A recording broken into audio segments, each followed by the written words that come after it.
बहुत ज़्यादा, मैंने सुना बहुत ही कमाल फिल्म बनी है, बहुत धमाल है। I'll soon find out.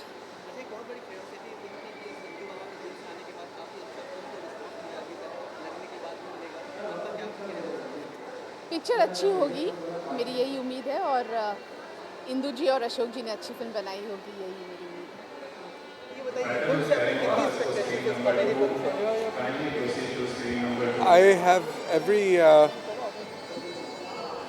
I have a lot of expectations from the movie, and the movie has turned out really well.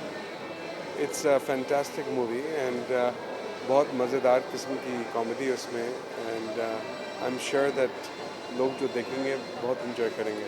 You personally, who is the favorite character in this film? Sanju. Why?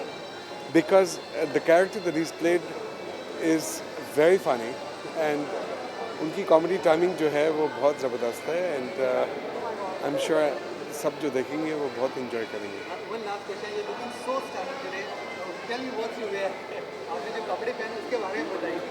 बस I'm just sort of trying to take care of myself. अच्छा, अभी तक जो आपने अपना weight loss जो किया है, अब और कितना करने वाले हैं? I think another 20 kilos. 20 kilos more. Yeah. In the future, you're doing any movie? I don't know. Inshallah, I will hope. Inshallah.